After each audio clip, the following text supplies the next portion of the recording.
call.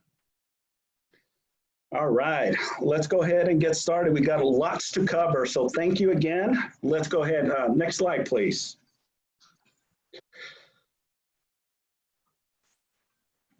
All right, our mission value, guys. Keller Williams South Bay will become the #1 brokerage across all brands in the South Bay and a top-tier market center with KWRI by attracting, creating, retaining cappers through our positive, productive culture. As a result, we will profit share over $500,000 annually. KW South Bay value is #1. The caring, 2, the collaboration, and 3, the business building. So that's the core of our company and our culture. So keep that to heart and strive for excellence, guys. So thank you. Next slide, please.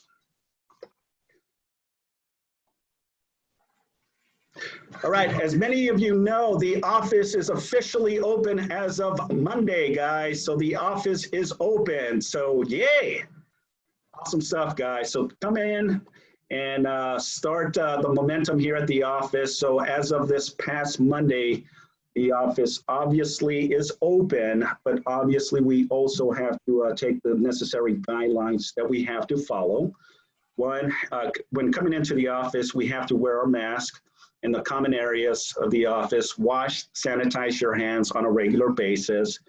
Please disinfect the areas that you're using. If you're using any of the computers, the copy machines, take all the necessary precautions. The kitchen, unfortunately, is still closed due to, the situation that we're currently facing during the pandemic, but that's under the LA County guidelines. We need to still adhere to the 6-foot rule, that safe distance practice, no small gatherings. No in-person training as of yet. We're still doing our sales meetings, trainings via Zoom, and no after-hours gathering.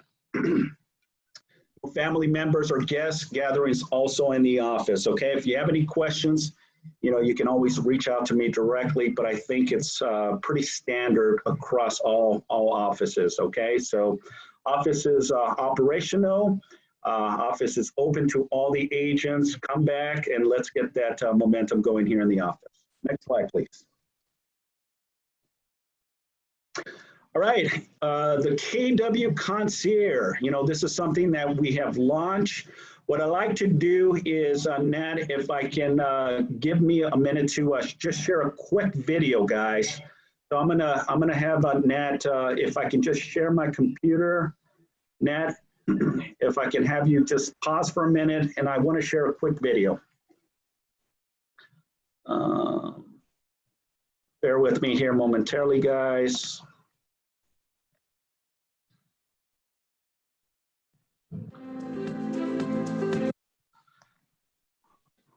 Hold on.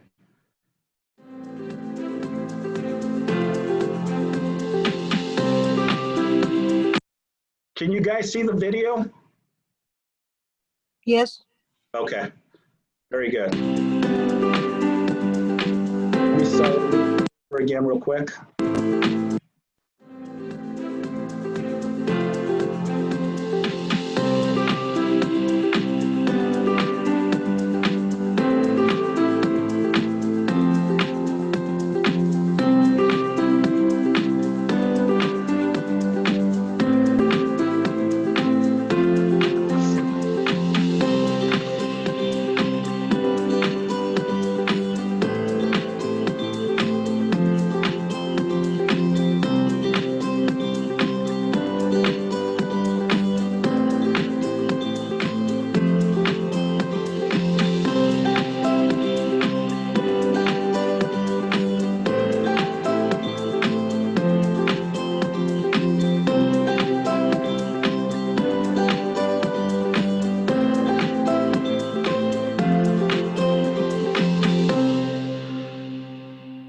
Wonderful. Okay, so the KW Concierge is a platform that was introduced to you guys as an avenue to get more listings. We are creating this video that's going to be able to help you lock in more opportunities, more listings. And this video you can use as a marketing tool to help you lock in, potential sellers and listings. So we're working really close with the other market centers to revamp and ultimately give you the platform to use this as a presentation and give you the avenue of the concierge. As many of you know, that the KW Concierge is an avenue to help educate the seller to get more money for their home by introducing a platform that allows, decluttering, upgrading the kitchen, bathrooms, painting inside or out, or even staging as an avenue. And there's no upfront cost to it, which is ideal. And how it works is at the time of escrow and when the deal is about to close, that's where the company gets paid for services rendered. So it's a great avenue, a great conversation when you're going on a listing appointment, guys, to really define not just your marketing strategies, your comparable market analysis, their net proceeds, but an avenue to ultimately get more listings by introducing the KW Concierge. Okay, Nat, if I can have you put up the slideshow again, please. All right, so if you have any questions, guys, please feel free to reach out to me, but the KW Concierge is there for you to help you boost more listings and more appointments. All right, next slide. Let's talk about Mega Camp, guys. 2020 details are coming soon. Get ready to push boundaries, stay connected, lift your spirits and your business, all without leaving your desk, guys. So, Mega Camp, obviously, we usually go out to Austin, Texas, but because of the COVID, we're doing it virtually. So I'm looking forward to this event. If you guys are interested, you can go to megacamp.kw.com for further information. Next slide. Also coming in July, guys, Bold Pivot. This is part 2 of Bold Pivot. The next session will run July 14 through August 6. If you're interested, it's $99 and it's refundable on your next transaction. Just register now. It's a summer edition, guys. Okay, so Bold Pivot to help you take your business to the next level with scripts, dialogues, and the ability to have those conversations. It's a great avenue to really fine tune and clean the dust a little bit to help you grow your business, guys. So take advantage of Bold Pivot. Next slide. All right, we have Kim Mosley. Is Kim on the call? Hey, Kim. Hello, I am here. I hope awesome. Doing well this afternoon. Absolutely. Good afternoon, Kim. So let's talk about some fun stuff. Broker. Fun updates. Stuff, huh? I call it fun stuff. Right. Okay. I want to share my screen, Simon, real quick. Yeah, absolutely. Okay. So.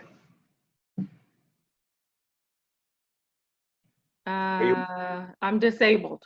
I'm not able to share yet. Okay. Nat, can you see if we can do something there? Hold on. Try now. Okay. So yes. Anyhow, it'll be real quick. Just want to show everyone the PED visitor form in case you guys didn't know. The BPPP is, automatically comes attached to this form when you print it out. And I'm not sure if you guys are aware that they just updated it June 19th. It is now 2 pages.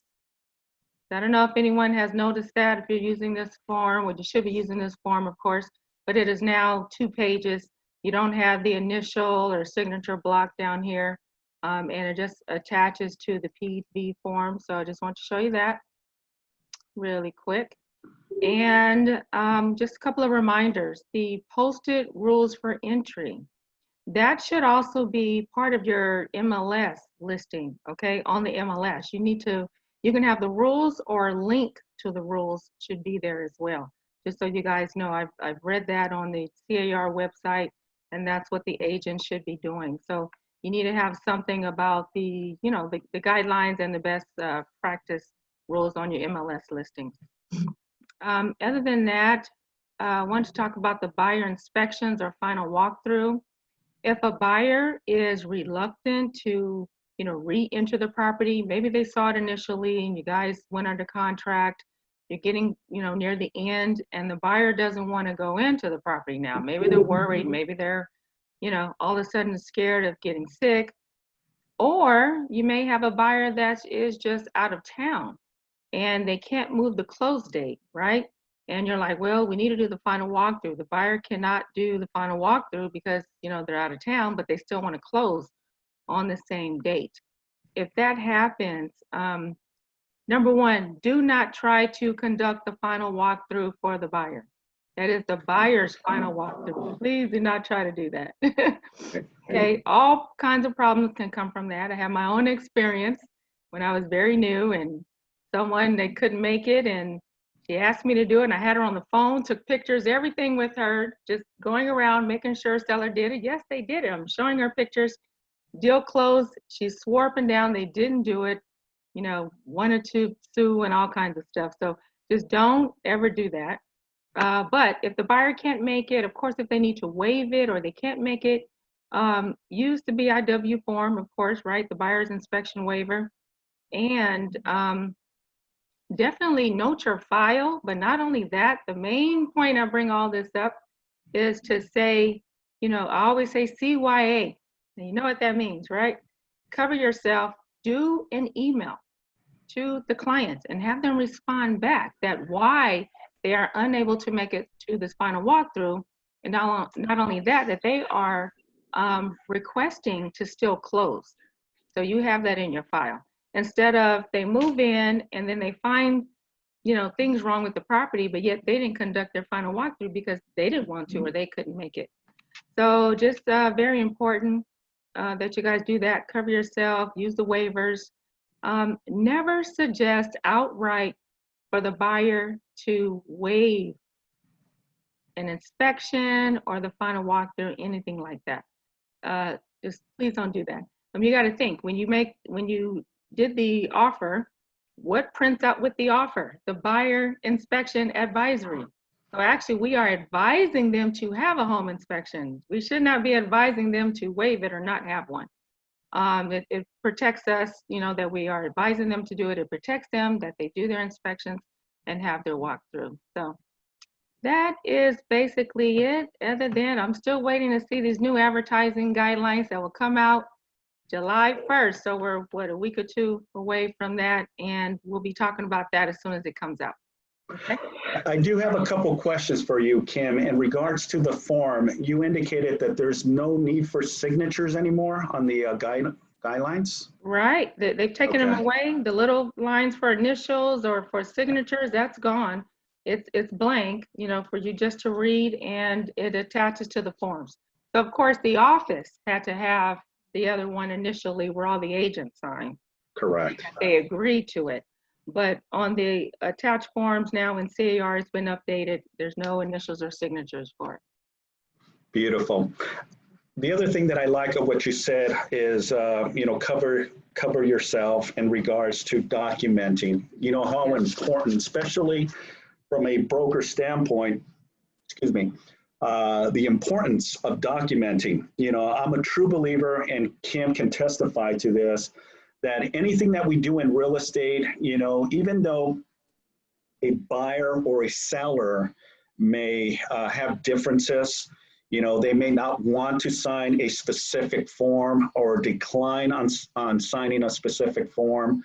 The importance for us as professionals is to document, because for a lot of us, and I'll use myself as an example, there's times that I don't remember what transpired from a conversation or something that happened within the transaction. But I can always go back and reference myself and say, okay, on so-and-so date, this is what happened.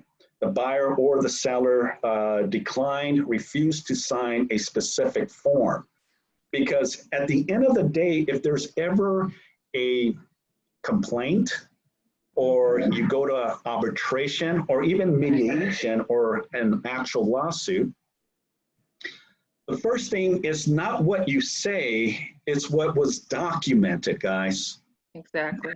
What was documented, because that's what's going to revert back your memory for one thing, but more so, it'll jot something that you probably forgot, you know, because we're doing so much, we have so many transactions, there's so many moving parts that ultimately you may forget something. And now it may put us in a bind or a situation, but you can always go back and reference, like Kim was saying, is look, I have my file here. This is what happened. You know, Kim, whenever she's involved in a situation, she always refers to the file. Let me take a look at the file.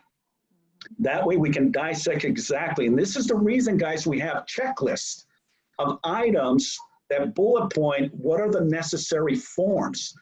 Now, with that being said, you know, in the last couple months, we had additional forms added to it, the coronavirus forms, that now, you know, we haven't seen yet anything in particular of a claim of someone contracting the coronavirus due to a showing, you know, but that's now. Who knows what the future holds? It's going to be quite interesting on case studies when we actually see if someone actually sues due to the coronavirus. But we got to be prepared. And this is the reason, guys, as Kim states all the time, as I state all the time, you know, documentation is crucial, guys, crucial, more so than ever, okay? Because again, there's times that I don't remember what I did last week, let alone 2, 3 months, or even last year if something happens, guys. So the importance of document. So any final thoughts to that, Kim? Yes, Simon, I mean, you hit it right on the nose. I mean, really, as I listen to attorneys, you know, different webinars and whatnot, I mean, it's only inevitable, guys. There's so many transactions, thousands of realtors. Do you think there's not going to be a lawsuit that come up? It's going to happen, unfortunately. So just make sure it's not yours. Make sure it's not your transaction. So document, okay? You know, we always talk about real estate locations, Right. right? Then you get into real estate, guys, and it's disclosures. But what we're telling you now is documentation, guys.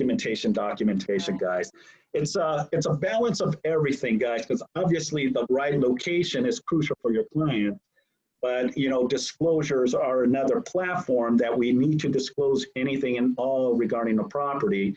That way you're not involved. And see, myself and Kim have seen it firsthand, guys, the internal chaos of a transaction that could go sideways.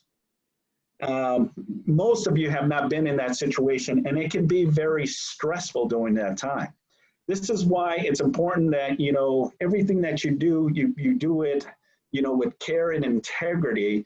And this is why we have a checklist, guys, to help you navigate through the process. So that way, if this ever happens and you're on a potential claim, you're ready. You're ready. The broker is ready. The attorneys are ready, you know, to defend the case and ultimately win the case, you know. So it's a very important. So it's so thank you, Kim. Really appreciate the updates. I know there's going to be more stuff. I know there was new updated information that I was like taken back on. The one is the sound form, the sellers excluding the listing from the MLS. I think it was this month that they did some revisions to it, and I'm not really happy with it. Right. I'm not happy at all on the language that they added and took away from it, but you know, it is what it is. We just got to deal with it and continue moving forward on it. So be ready for more. You know, at the end of the year, there's going to be some new revisions to some of the contracts, and then also probably some new contracts added as well. So, and again, if you have any questions, Kim, you know, has her weekly contract classes. Kim is available. Our attorneys are available as well. Reach out to them for any questions. And I highly recommend, taking advantage of the California Association of Realtors as the platform, because you are paying for those membership. You can also take advantage of their counsel to ask specific questions in regards to the contracts. They're the ones that created it. They're there for guidance and support. Okay? Thanks again, Kim. Really appreciate it. All right, I don't know if we're having some technical difficulties, but if we can go to the next slide, please. I don't know. Okay, so what I'll do is I have a master copy here, guys. So I apologize for the technical difficulties, but every Wednesdays, oh, there it is, voila, and thank you, Nat. So just wanted to keep you abreast on the calendar, guys. We have the calendar up for 2 weeks in advance, so we try to input, Sonia has her Zoom calls with the command program, so take advantage of what the core of classes we have here at the office, guys. Starting from Miracle Morning Club with Sonia, Bob Walaka has his scripts and objection handlers, via Zoom, guys. We have our weekly sales meeting. So take advantage of the calendar, and every week we're adding new stuff to the calendar, for your benefit as well. On top of regional and also from the California Association of Realtors, we're bringing, training via Zoom. So it has really defined, how we run our business, and get educated in training. So be on the lookout. You're getting reminders on a weekly basis, through text, emails. And if you're not getting these emails, guys, I highly recommend that you check your settings, guys, and make sure that you're getting, the emails. There's a switch button, I believe, that allows you to continue getting these emails and alerts, guys. I just wanted to show you the calendar and the classes that we have. Next slide, please. All right, guys. Every Wednesday, we just started the book this morning with Mo Anderson. It's the Mastermind Book Club. It's every Wednesday at 9 o'clock. We had a group of agents on the call. Phenomenal book. All about the culture, all about the energy, and how Mo Anderson, became so successful and the CEO of this phenomenal real estate organization, as we know as Keller Williams Realty. So take advantage of it, with Zoom in the comfort of your home. 9 o'clock every Wednesday, we mastermind with some of the best talent in our office. We have Michelle Brown, we have Al again on the call, and we have phenomenal agents that are taking advantage. And we mastermind, we pick a couple of chapters, usually 2 chapters, and then we dissect it and we talk about it. And it just defines, not just from a professional standpoint, but also from a personal standpoint. And the ahas that we pick up from it, the nuggets that we pick up. And then once we finish the book, we go on to the next book, so take advantage of it via Zoom every Wednesday. If you don't have the link, make sure to reach out to Holland and get connected, guys. Love to see you guys on that 9 o'clock Wednesday Mastermind Club, book club. Next slide, please. All right. So we did a video on, I think it was Monday or Tuesday, and it's been posted on social media. So Fernando Diaz with Homebridge Loans has decided to help us boost the Independence Day with a Zoom happy hour, okay? So you have till July 2nd, because July 2nd at 4 o'clock, we are going to do a Zoom happy hour. Guess what? We are providing the alcohol here for you. We have wine, we have beer. So if you want to participate and be part of the Zoom happy hour, July 2nd at 4 o'clock, then come down, speak with Holland, and sign in, and we will give you a choice of wine, beer, okay? You gotta come in, but the stipulation, guys, you gotta participate. Don't just take the bottle and not show up on our Zoom call on July 2nd. Be on the call to celebrate Independence Day. And we chose the 2nd because I know a lot of people end up leaving on Friday the 3rd, out of town, in celebrations of independence. So if you'd like to be part of it, love to see you guys on a Zoom. I would love to see 50, 60 people on the call, posting of independence. I think we all have been dealing with so much of the coronavirus. This is a salute to independence, but a salute to you as well. So if you're interested, as I mentioned, stop by the office, pick up your wine or alcohol, and let's get together. It should be 30 to 45 minutes at most, just to brainstorm, be on a Zoom call, practice social distance, and toast to Independence Day. So love to see you guys July 2nd at 4 p.m. You have till that day in the morning to pick up your alcohol and then be on the call, okay? And if you have any questions, please reach out to us and we'll give you additional information. All right, I think that's pretty much it. Next slide, please. All right. So I've been privileged enough to have Carol Quan from the LA County Assessors talk to you guys. It's a pleasure to have Carol on to talk to you what she is, seeing from the county's standpoint, but she's going to provide you with additional information to help you navigate through a transaction. So is Carol on the call? Yes, I'm here. Awesome. Can you hear me? Good afternoon. How are you? Fine, thanks. Yeah, thanks Awesome. for having me. So one thing that I get a lot is the county assessors even open? Our offices are closed to the public, but staff is still working. I actually am working in the office, but most of our staff are currently teleworking. And we are operational. We are working here. Beautiful, beautiful. Oops, okay. So I know we have a presentation. So there we are. Yeah. So talk to us, Carol. What are we expecting with the county assessor? Well, my PowerPoint isn't going to quite follow what I'm going to talk about. So sure. Let me just leave the that screenshot there with Assessor Perry's name on there for now.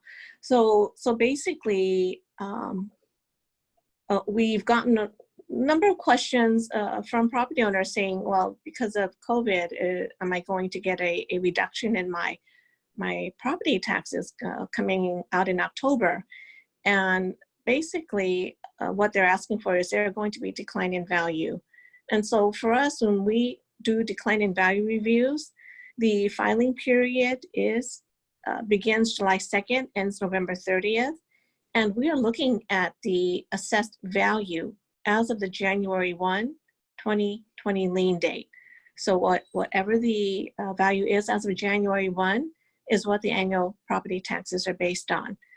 And so the effects of COVID with the safer at home orders didn't really kick in until late February, early March. And so the reductions won't really be reflected in the January 1, 2020.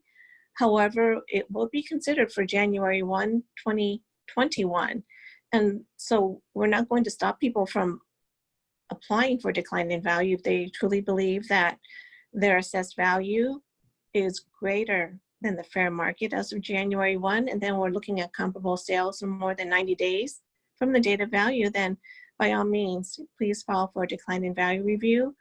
But we, again, will be looking at it in 2021. And so any relief may be available in the 2021 tax bill. So if I hear this correctly, Carol, what you're saying is a consumer, a property owner can file a form for a review? It's called a decline in value review. And Okay, that form is available on our website. A decline in value is just a temporary reduction.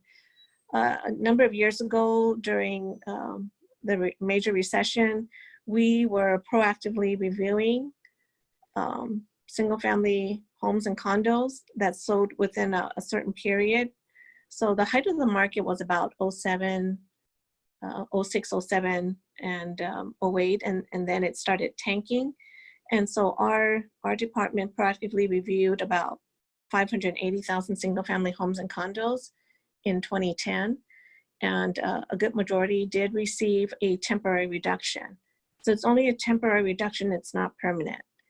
And so if a reduction is granted, the annual bill will be adjusted and you'll pay lower taxes for the year. And the following year, we will automatically review to determine if the assessed value, what the assessed value is and what the fair market is. And, if the fair market has returned and then some, we will restore the trended Prop 13 value and also add back the 2% increase that's allowed under Proposition 13.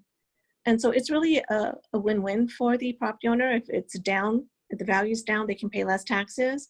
But when the market's back, we will just restore their Prop 13 value, so they're not penalized in any way. There's no charge for filing. But again, we are looking at the value as of January 1, 2020. And the effects of COVID were not reflected in those values for January 1. okay, very good. Now, I know you have a presentation here, and I know Nat can help you navigate if you want to talk of, so Nat, can you go to the next slide for her? Next. Okay, again, California is under a law known as Prop 13. It was passed back in 1978, and it set the general levy at 1%. And then once the assessor's office establishes a base value, that value increases no more than 2% annually. Next slide. And so there's 4 events that can cause a reappraisal. One's when there's a change in ownership, or when new construction's been completed, or when new construction is partially completed as of the January 1 lien date, and also when there's been a decline in value, which I just talked about. Next. All right. And so when we reassess property, more often than not, it will generate supplemental property tax bills. Supplemental bills are one-time catch-up bills. It's billing for that increase in value from the sales price of the new base and the seller's old base. And so the supplemental bill is sent directly to the property owner. If there are any impound accounts, the supplemental bill is not sent to the lender. It is not impounded. It's sent directly to the property owner. Next slide. And so if you record a sale in the first half of the year, you end up with 2 supplemental bills because you're in what we call a window period. You're still within a current tax year and you're in the year to come. So let's say we record March 1 of 2020. The first supplemental will be prorated from April 1st, 2020 through June 30th of 2020. That's for the remainder of the 1920 tax year. And then they'll get a second supplemental for all of the 2020 tax year. And they will also receive the annual property tax bill based on the value as of January 1 of 2020, which is typically the seller's assessed value. And so if you're working with a first-time home buyer, never had to deal with property taxes, this can be quite a shock to them because they'll say, well, I should only get 1 bill. But what's going to happen is that at the end of the year or near the end of the year, around October, November, they're going to get 3 bills. Let's say their taxes aren't impounded. They're going to receive the annual bill plus 2 supplemental bills. And so if they're not prepared, they could be in for a shock and saying, oh my God, do I have to pay all 3? And the answer would be, yes, all 3 bills are valid. The 2 supplemental bills are valid. The annual property tax bill is valid.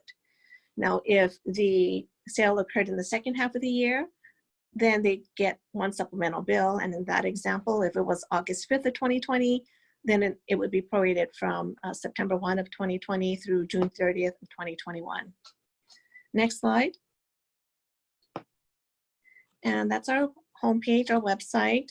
You can access the supplemental estimator from the homepage. We have links to the estimator throughout. It's on the drop-down menu for homeowners. That's on the upper menu bar right below the assessor's photo or picture.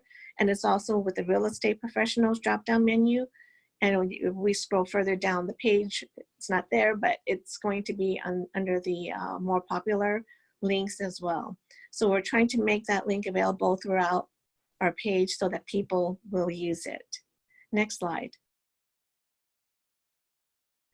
And it's a very basic estimator. All we would need is the address or the assessor identification number. You click enter, then you would enter the sales price and the recording date, click enter again, and it'll provide an estimate of the supplemental taxes. And so especially when you're dealing with home buyers or first-time home buyers, it'd be good for them to go over this estimator so they can make sure that they have sufficient funds to cover the supplemental property tax bills. Next slide. So let's jump into some of the tax savings programs. And next slide. The most basic one is the homeowner's exemption. And so if you own and occupy a property as your primary residence, you qualify for the $7,000 homeowner's exemption. It reduces your taxable amount by $7,000, so you save $70 off your annual property tax bill. There's no charge to file, but you can only have one homeowner's exemption. We do require Social Security number or tax ID number on the application. Next slide. There's also the disabled veterans exemption, and this is for vets who are permanently disabled due to injury or illness incurred in military service. They must be rated 100% disabled by the VA, and for the full exemption, they must file by February 15th, and that goes also for the homeowner's exemption. That filing deadline is also February 15th. But if they file by December 10th, they can still qualify for a partial exemption. For the disabled vet, if they file by December 10th, it's 90%. For the basic homeowner's exemption, if they file by December 10th of 2020, they would only get 80%. Next slide. So the schedule for the disabled veterans exemption, the basic exemption starts at $100,000, the low income starts at $150,000, and it adjusts annually for inflation. For 2020, the basic disabled veterans exemption is at $143,273. The low income's at $214,910. But to qualify for the low income disabled veterans exemption, their household limit cannot exceed $64,337.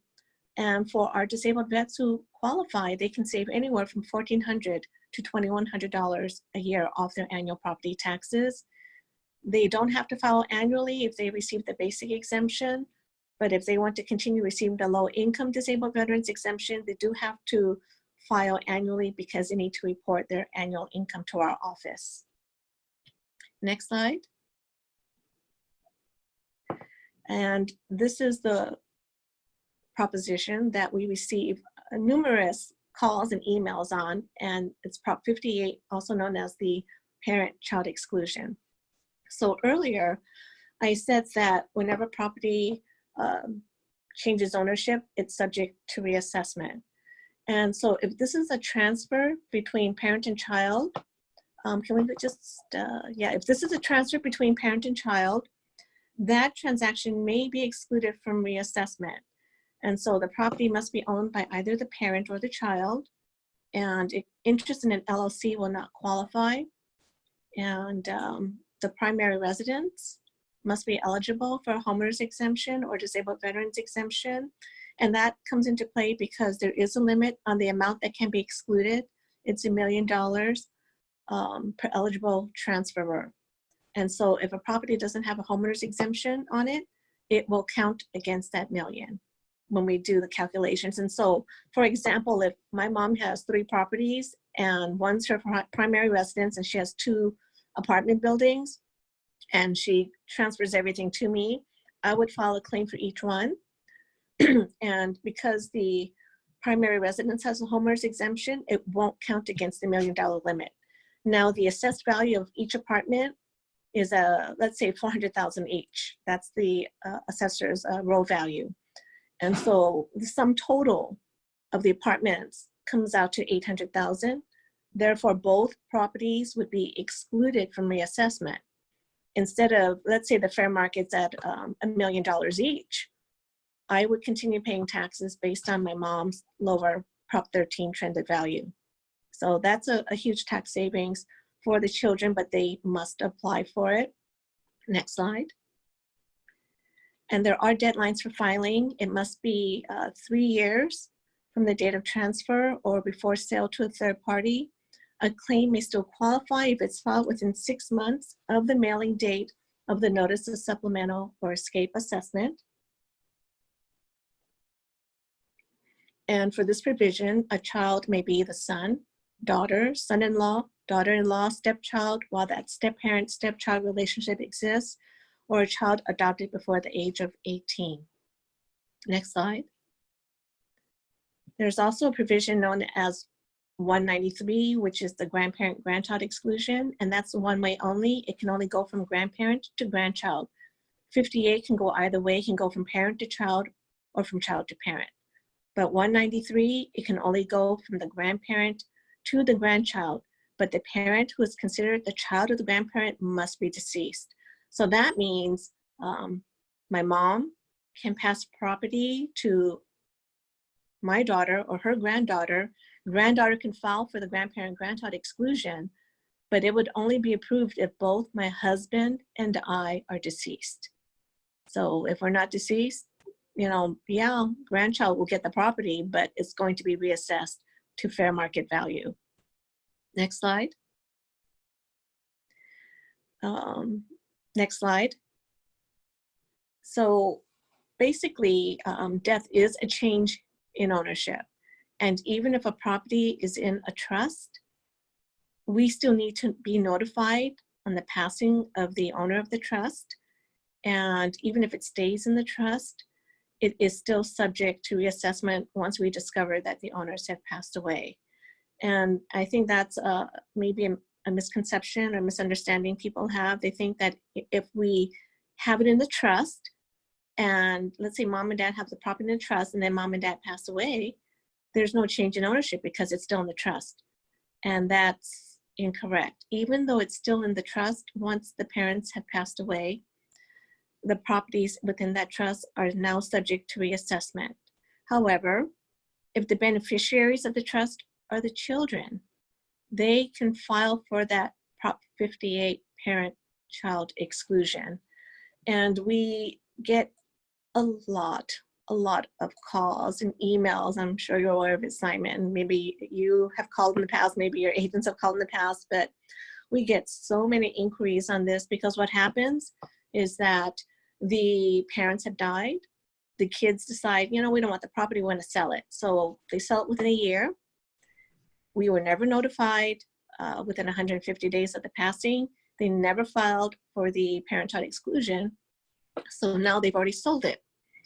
Now we discover after it sells that the owner had died maybe a year earlier. There was no claim on file.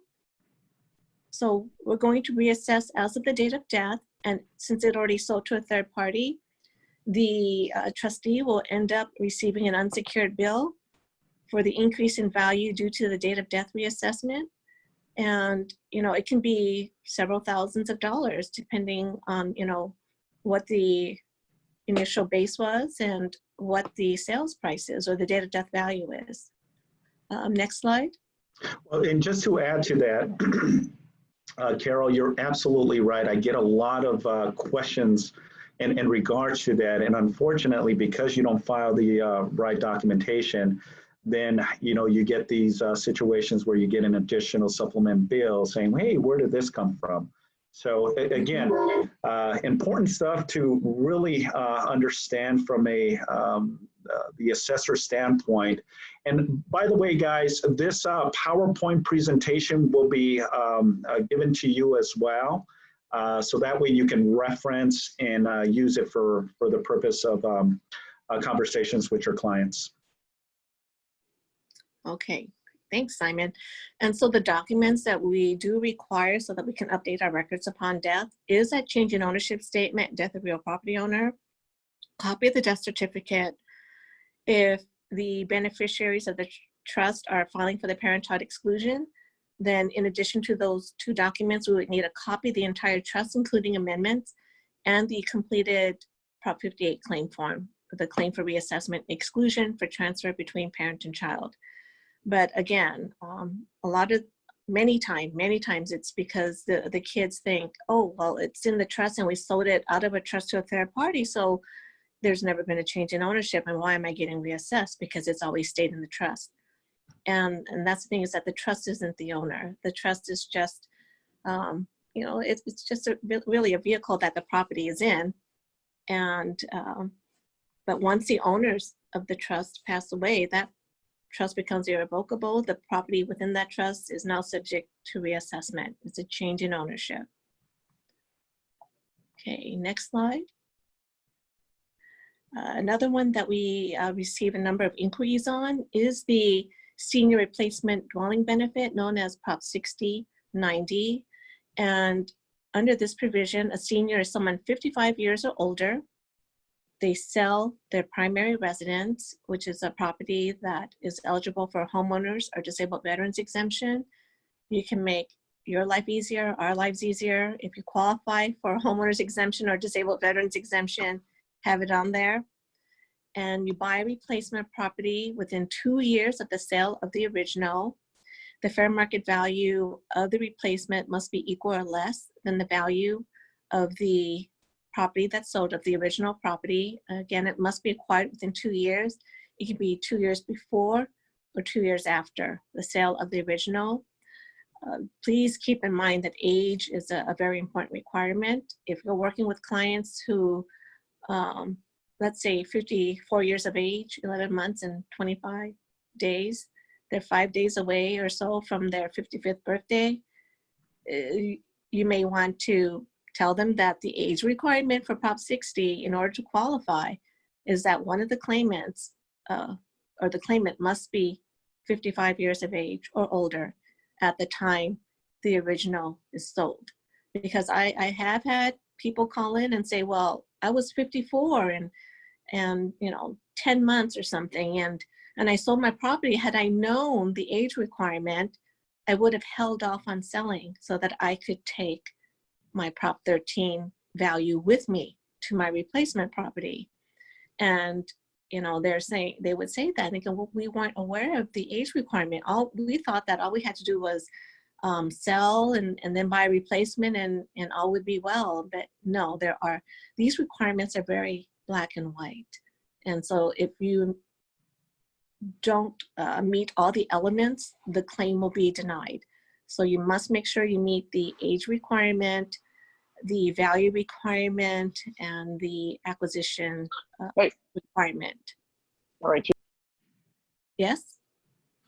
No, I think it was just an error. Oh, okay. Sorry Next about slide. that, Carol. Oh, no worries.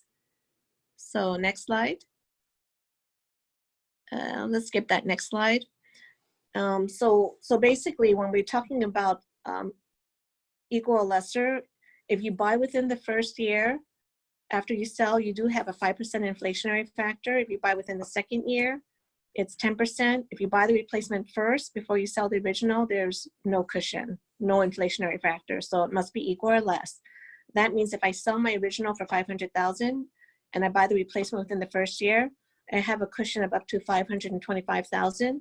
Within the second year, it's $550,000. But I always caution seniors, don't push it. Try to stay below because you need that cushion.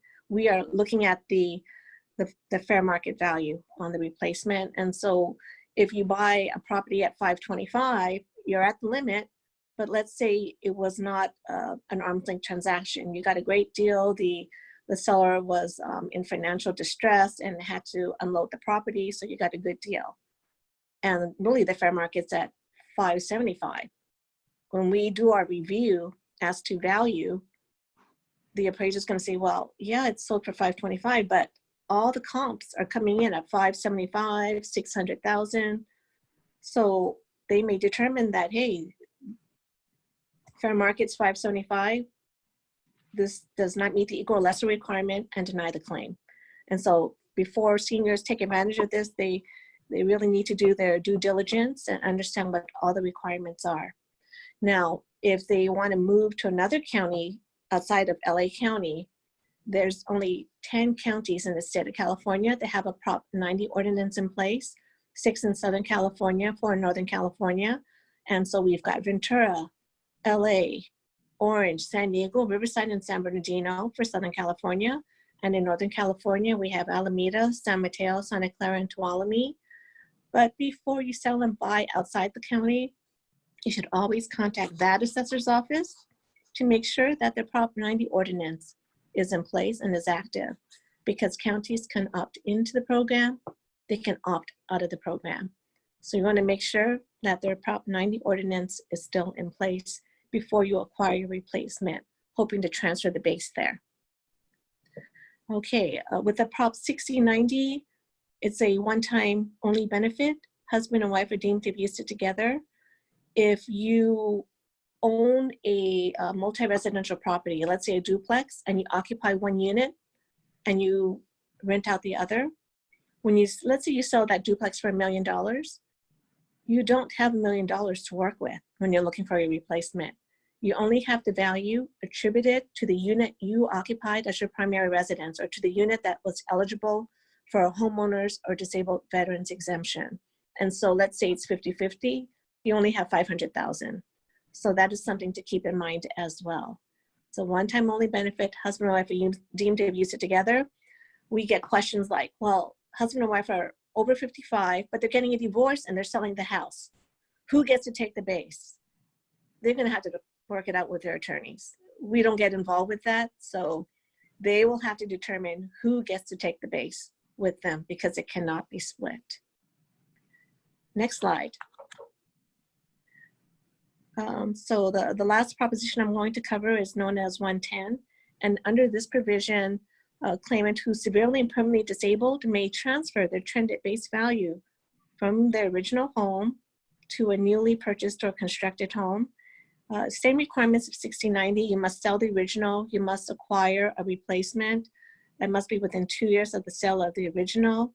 However, there's no age requirement, but there is a requirement to have a physician's certificate of disability or certification of disability, and that's on the next slide. So we would need that document along with the claim form. And so we would need that physician's certificate of disability. And even if the senior took advantage of 6090, should they subsequently become severely and permanently disabled after taking advantage of 6090, they may still be able to transfer the base value one more time under 110. So let's say I took advantage of 6090. 5 years go by, I become very ill, and I end up in a wheelchair. My replacement home was a 2-story townhome. Well, the wheelchair is not going to climb those stairs on its own. So it's creating a hardship for me. And so in that kind of a situation, I can sell my 2-story townhome, buy a single-story, single-family unit, and file for the Prop 110 to transfer my base value one more time. And again, I must not have been disabled at the time I took advantage of 6090. I must have been healthy, not disabled. It was after I took advantage of 6090 that I subsequently became disabled. Now, if I'm 45 and I take advantage of 110, when I turn 55, I cannot take advantage of 6090. It does not work both ways. So just remember, even if you took advantage of 6090 and you transfer the base, if you or your spouse subsequently become severely permanently disabled, you may be eligible to transfer the base one more time due to disability under Prop 110. And I think another thing I'd like to touch upon is for property owners who may have had property damage due to the civil unrest, they can file for a misfortune calamity. It must be filed within 12 months of the date of damage. And so we've received claims from property owners who've had their buildings, destroyed, severely damaged due to civil unrest. They can file for a misfortune and calamity. They will get some tax relief due to the damage, and then once the repairs are made, we will restore their Prop 13 value, as long as they haven't, added any additional square footage, and the repairs are consistent with what was the property was there before. So those are some of the tax savings programs that we have available. Are there any questions? No, there was some stuff on the chat here, but let me scroll real quick. I don't see anything. Yeah, I don't see anything, Carol. Any questions? Okay. One thing that I really want to bring up that I really like is the website that talks about the supplement. A lot of the buyers are under the misconception it's just really the property taxes, but they don't realize there's a supplement. Yes. So I like the that site that you just plug in the address and it'll break it down on the supplement. So when you're having these conversations, right, the buyer is aware that they need to have those reserves, because then a month or 2 months later, they get the supplement from the county assessors. And the first thing they do is they call their agent. Hey, what is this supplement? I wasn't prepared for it. But right, that website definitely navigates to have those conversations ahead of time, guys. So it's a great website to not just educate yourself, but also provide that initial value when you're having your buyer consultations on the pros and cons. Now, obviously, the lenders will talk about, the breakdown of costs and all that stuff. But what a lot of buyers, especially your first-time home buyers, guys, that they don't know is that supplement. And we don't really talk about it, but they ultimately get a supplement, and they feel, well, who's responsible for this? The lender gave us a breakdown on what the prorated amount of taxes. We pay that through escrow on our closing costs. What is this supplement? So having those conversations will definitely address those concerns, and at least proactively have those engagements, so that way you don't get that call after the close of escrow a month or a month and a half later. You get a call from your client. So good stuff to know. So Carol, again from the LA County Assessors, thank you so much for providing us with this valuable information. We will send everyone the PowerPoint presentation. I know there was more content to that as well. It is there for you guys. So again, Carol, I appreciate it. I think there was a question. I thought I heard someone. Probably not. Okay. Well, what I wanted to also chime in and say is that when you're dealing with the first-time home buyers, and some taxes, depending on when if they've closed, like let's say in September, and they're estimating property taxes, the original annual bill is sent to the seller. And so the new buyer may not receive an annual bill because the original goes to the seller. And so it's incumbent upon the property owner, if they don't have an impound account, to contact the assessor or the treasurer tax collector for a substitute bill. Because just because you don't get an annual bill does not excuse you from paying the property taxes, and it is not justification for waiver of penalties. And so lately we've been getting a number of calls and emails from property owners who might have bought property and go, why am I getting this notice of delinquency? I didn't get a bill and they didn't pay their second installment. Well, yeah, but as a property owner, you now have responsibilities, and one of those is knowing that you do have to pay property taxes and that they're in 2 installments, December and April. And if you don't get a bill, that you need to contact the tax collector or the assessor for a substitute bill. Absolutely.